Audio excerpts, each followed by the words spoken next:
Hello and welcome to coverage of the post-Magic Online Community Cup haze here. We've got a pre-release for Khans of Tarkir. We've got Tom Ross down there, the boss. Tom the Boss Ross.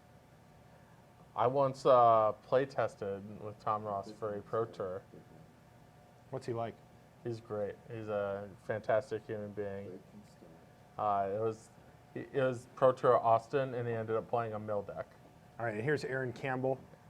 She's the host of the Deck Tease podcast, and it looks like they are ready to go here. So why don't we jump down to the match?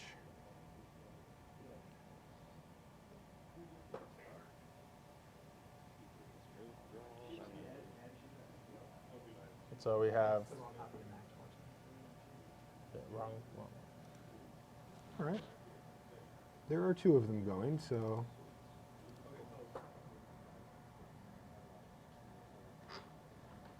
Still the wrong one? All right, well, which one is it? The other one.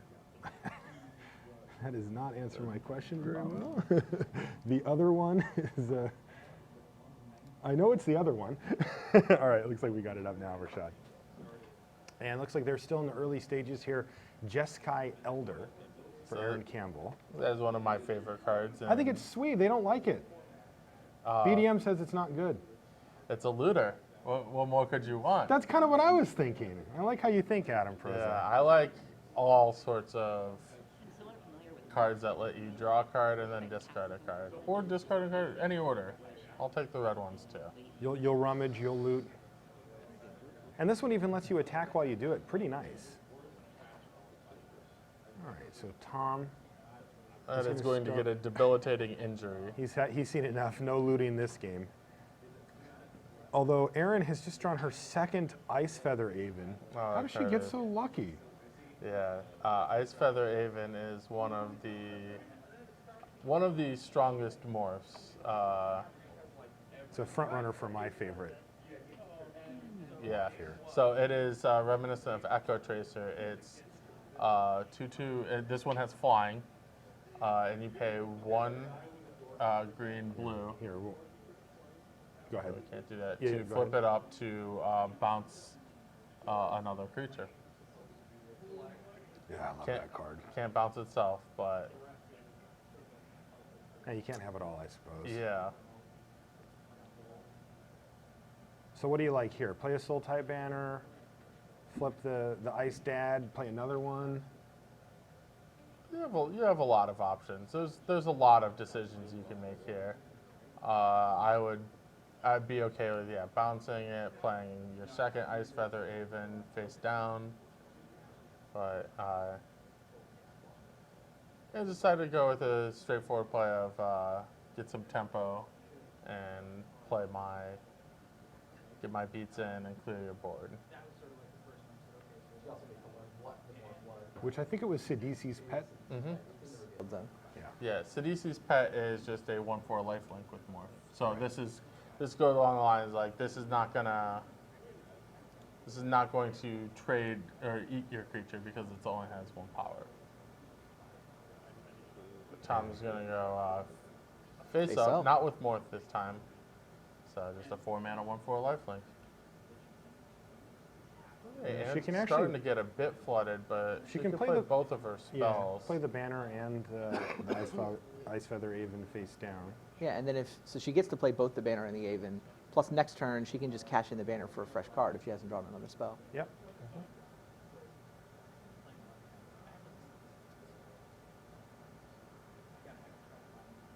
Yeah, the banners are great in a slower format like sealed deck, where they help fix your colors. You're going to play lots of powerful cards in 3 different colors, and you want to have enough sources of every color, but you don't want to get flooded. Right. So while banners are a little bit inefficient, they do really help out in a world of sealed deck. So Sidisi's pet hits the red zone. 2-point life swing there. I see the cruise ship is docked there for Tom Ross, though he's still a little ways off from being able to cast Nice. it. He's approaching it fairly quickly. And here's a Bellowing Saddle Brute. Yep, here's our friend back again. It's just the 4/5. God, that card seems good. It's very A strong. 4/5 for 4. Yep. Wow. And drew a throttle. This is Is that target creature gets -4/-4 until next yep, turn? for 4B, and it's an instant. Yeah, nice card. In the meantime, though, let's get rid of that guy. Send him right back to your hand. And engage in battle. Mhm. Yep, it looks like the plan here is to crack that Sultai Yeah, banner for conveniently Aaron. enough. Has exactly 3 mana left to cash in the banner.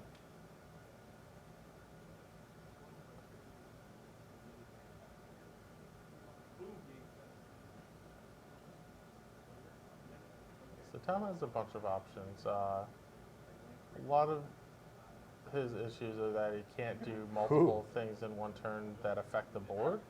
But what he can do is play Sultai Ascendancy. Yeah, talk to me about this card. All the Ascendancies are very, very strong cards. So this one is both a card selection engine and a Delve Enabler. A lot of times the play is no matter what the 2 cards are, just put them in my bin. Yeah. I want to, play the Treasure Cruise or the, any one Or of the the Hooting Mandrills or Yeah. whatever, yeah.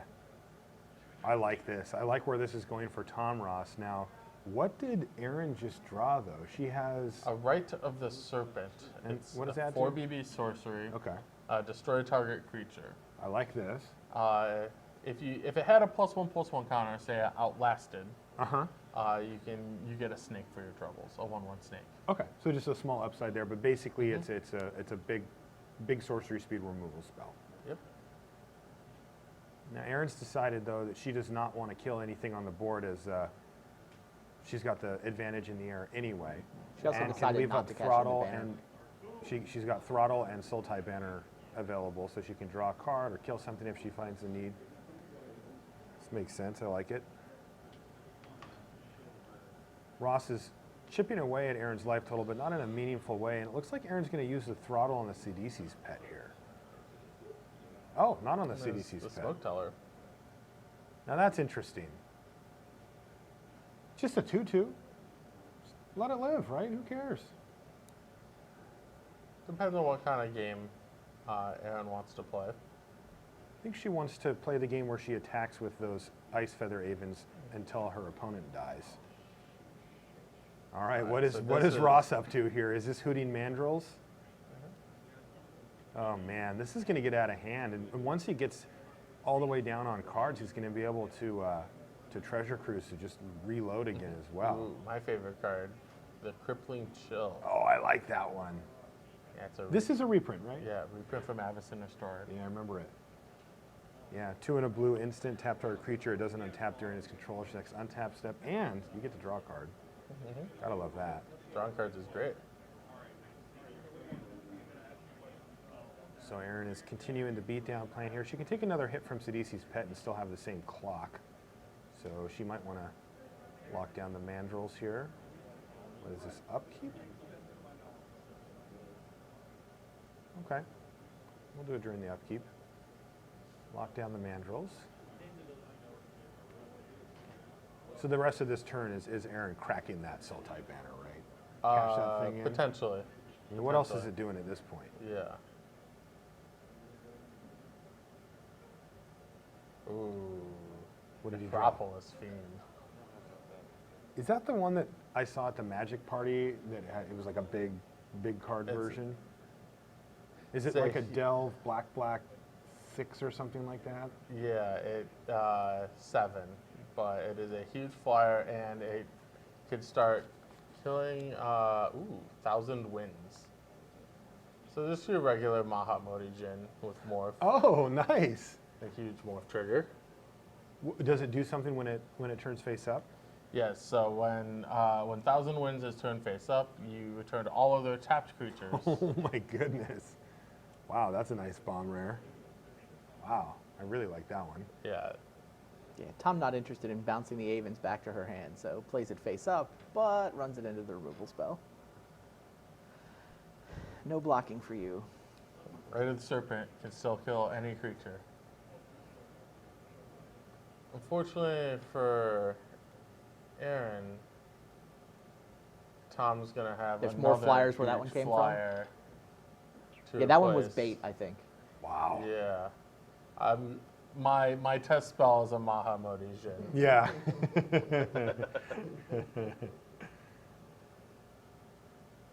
That test failed, but here it comes. Doing some delve action here. Yeah, you see the importance of filling your graveyard in Sultai. If you can't fill your graveyard, your deck is very clunky. Wow, You know that what card is Do you know what nasty. that plains is for? Which planes? No. The plains in Aaron's hand? Uh-uh. Well, that, yeah. Aaron's Oh, a I do Sultai actually deck. know what it is. Yeah, I do. It's for Soren's. Yeah. Solemn Visitor, is Yep. that what his name is? Yeah. I like that idea, but Aaron's in big trouble. That banner needs to get cracked here. Yeah, she may not know that it has that second Yeah. ability. Yeah, It's I- actually I'm starting to scrolled off think- the bottom of the card. I'm thinking that might be the case too. I mean, remember, these are all brand new cards. Exactly. I Right. mean, the newest possible cards. These have been released for negative 1 week. Yes, correct. So we'll have to keep that in mind as we're sitting here with a player guide and comfortable chairs, and Aaron's under the hot lights here, and easy to forget. Now, wow, she's being Yeah. really aggressive here. Going to attack just to get Tom down to 3, but doesn't really have a plan to finish those last 3 or 4 damage. This is going to be really tough for Aaron. At the same time, she's going to lose those creatures anyway. Might as well get a couple of damage out of them. I didn't get any dough. So Sidisi's pet going to be able to creep Tom's life total back up. I mean, Sidisi's pet is what kept Tom in this game. I wonder if Aaron could have chilled the pet instead of the mandrills and just traded a bunch of damage for Or him even not gaining 3 or 4. even way back when Aaron used her throttle, just kill the life. To kill the linker. 2/2. Yeah. She Yeah, could've just I let the thought 2/2 I hit think her. the lifelinker was the target there probably. Because the bear just doesn't do much. The fun never stops for Tom Ross. Now, what is this? Tigrum scheming Oh, that's not going to do much here yet. yet. Correct. I don't know if she's got enough time here. 4, I- 8, 12. He's got lethal. She's going to have to chump Yeah. block. Can he kill Well- the Ice Feather Aven on end step here? With the Necropolis Fiend. Yeah. So If that's the case, then it's game over. yeah, so this Necropolis Fiend. Ooh. What just happened? Oh, we're looking at. Oh, okay. This is we switched to what Aaron's view of things, so we could see the 5 cards, 5 totally awesome And cards. she could, in theory, pop her charm or pop her banner to draw Yeah. that one. I've If she taken that realize- off the table. If she realizes it's not a Sultai Obelisk, yeah. Right. So scheming lets you look at the top 5. You can dump any number of them in the yard and any number of them back on top of your library, but you don't Yep. get to draw any of them. Right. It's sort of index-ish, except for that you can get rid of stuff. Yeah, there's a huge difference between index and Tigrum scheming, in that one you get to keep, you get to get rid of as many as you want. Index, you just had to draw them all eventually. Yeah. The other really important thing with scheming is that you get to fill your graveyard up really quickly. It's easily the most efficient way to. So the existence of Delve makes that actually a good card, even though you're sort of down a card when you cast it. Yes, I think scheming is a very solid card in Sultai decks only. Sure. In that it's Not worth it unless you have Delve. usually we're not playing cards that cost you a card and don't replace themselves. Right. In most formats, this card is just very bad. But in the world of Khans of Tarkir, and specifically with the Sultai clan, Delve is so important that you could cast a turn 3 Necropolis Fiend, for example. Just get rid of all 5 cards and you get a turn 3, 4, 5 flyer. It is. It's almost as good as Burke Burning.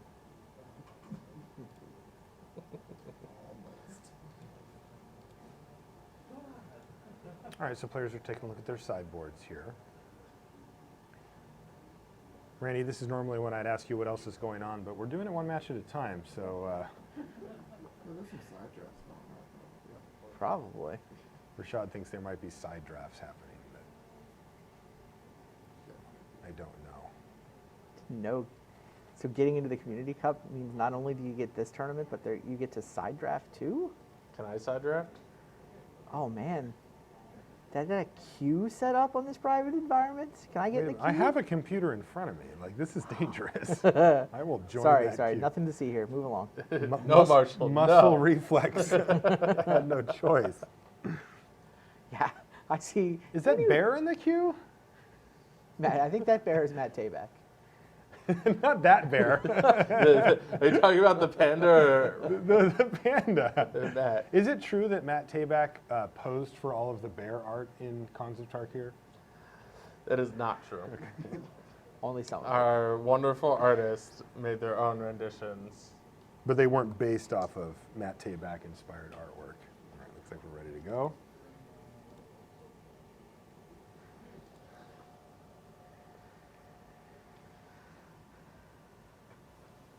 And we have some keeps and some plays early in the game. Jungle Hollow.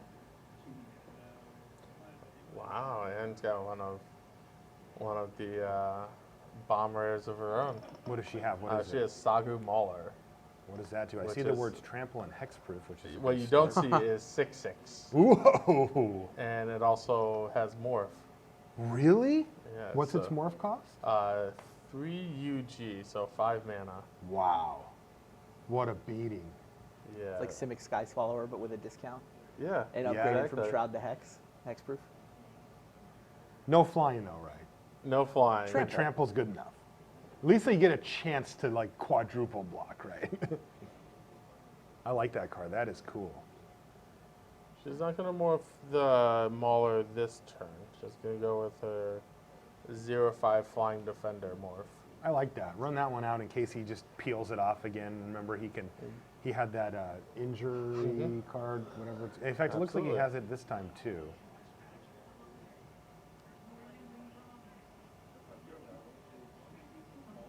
Huzzah! Oh, this is not what I thought it was. was This Dragon's is the Eye. other 0 power blue morph. Yeah, so you can morph this by revealing a blue card from your hand, Mm-hmm. which she does. And now she's going to get a great blocker here that's going to hold off that elk.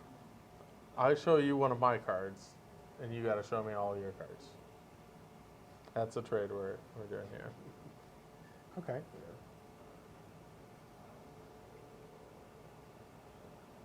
Unfortunately for Anne, what she'll see is a very stacked hand. You'll see the Ascendancy, again, with the ability to cast it on turn 3. Wow. The Yeah, that card did Ascendancies so are much so work. strong on turn 3. Wow, that's nasty. Especially because he's under absolutely zero pressure currently. He just gets to set up, start Yep. getting value, and off we go. He can use it to Okay. find lands while filling up his graveyard here. Yep, and it looks like she's going to miss her 4th land drop here. Now she's got to be She's careful she's with still her. play morph. Yeah, she's got to play this. Like she knows that this could die, Right. but So I think she played the right one. I think so too. In that she saw a debilitating injury. Tom is going to think that Aaron just played. Oh, Aaron may not know about the Saga Mall. He may have shown the other one.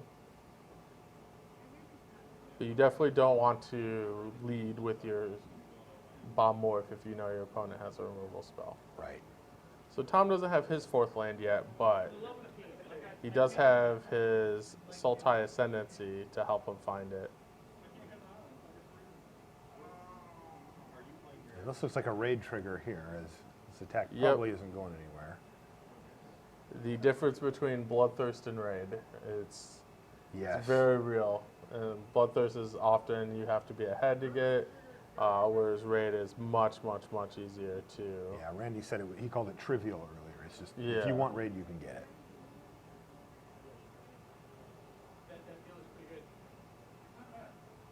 So now Tom's deciding between playing his his morph face down, his Abomination of Gadul is down. This is one of the powerful 3-color morphs I was referring to earlier.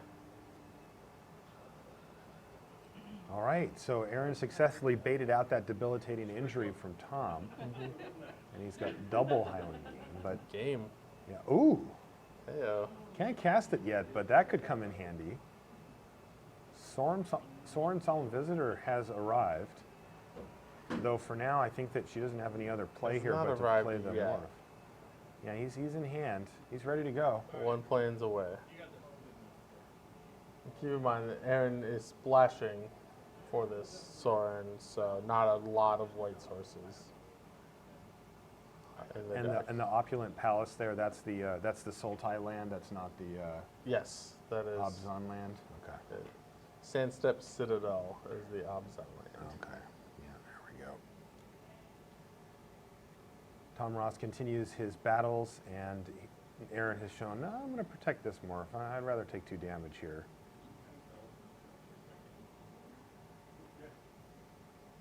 And there he is. Wow, that card is good. 4/5 for 4. And it's designed to be in a beatdown deck anyway. Mm-hmm. Man, that's good. I'd say is Aaron the awkward thing is you do a 4th land, but her whole hand is 5 mana, 5 mana, 5 mana, and a 4 mana white card. Brutal. And not only that, but Aaron also has 5 mana more. morph. Yeah, this is a little rough for Aaron, but she is 1 land away from having She's a not- pretty sweet one here. It's not like she's taking tons of beats here. No, she'll take 4 this turn. If she can draw land and say, she probably needs to draw land this turn. Because here comes some large creature of some variety, or 2 face-down creatures. This is it. This is the beauty of Morph. You can, might be a little bit more efficient to cast your creatures face up. Hey, But there's you- a land. There you go.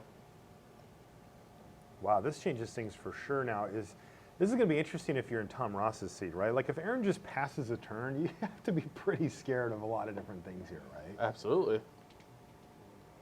I think, yeah, Aaron just has her best card in play. Right. It's face down. Now it cannot eat this morph. The Woolly Loxodon. Yeah, which is a 6/7. That would be a disaster. That would be an absolute unmitigated disaster. But In any thankfully, event- Aaron has a pretty nice target on the battlefield already with the Bellowing. Yeah, that's the one I would go after. Even then, I think the 6/7 might just pull Tom ahead. If he just unmorphs it. Yeah, it only costs 6 mana, right? 5 and a G. Yep. And in they go. Attack with all button has been pressed. What a great ability. Wow, Attack with all. Yeah, oh, I love that. Wow, this is a great card. So one thing Tom might do is flip up his Abomination of Gadul. That costs 5 mana. And that leaves him with 1 mana, which is conveniently enough to cast Hootie and the Mandrill.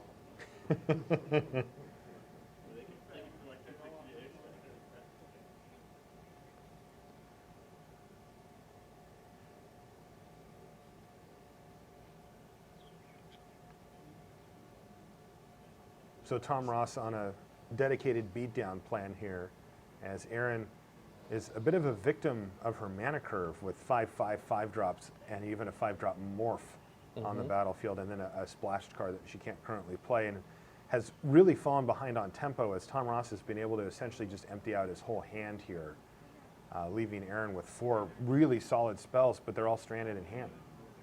Yep. So you'll see Tom do the play I suggested with Yeah, I like that. flipping up his. This is the biggest looter you've ever seen. This is 3/4 flying looter. And don't they have to discard too, or is it just looting? No, it's Looting just is looting. discard. I meant your opponent. Yeah, It's no, just you. Okay, just it's not an Abyssal Spectre as well. love that. And that's the common for Yes, Sultai? this is the common morph for Sultai. Okay, gotcha. Yep, each clan has one morph in 3 colors. Right. I'm still figuring out which one's which. Because some of them have similar cards, but at different rarities and serving Yeah. a different purpose. There are lots of 2-color morphs. You see the Saga Mala, the Ice Yeah. Feather Avens. Yeah. Whenever I see a card that looks like this, I just think it's a rare. Like, there's a lot of That stuff looks going- like a rare card Yeah. too, right? Just the Yeah. art. Yeah. If you cover up the text box yeah. and just look at art. No flavor text needed there. It's just got Yeah. a lot going on.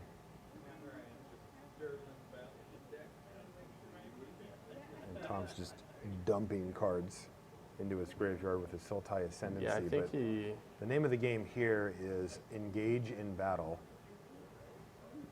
And Aaron does have a throttle. What is she going to target it? He's got to The target flyer. that. She might die here. I think she My will. guess is that she's not going to block this morph. Yeah. And the morph plus any other creature it's going to become a 6/7. And that should do it. You. So morph this bad boy up. This is probably my pick. If there is a Nessian Asp among the morphs, this is my pick for probably the strongest of the vanilla morphs. It is just so huge. Yeah, that thing tussles with everything, even Aaron's this bomb rare, rare.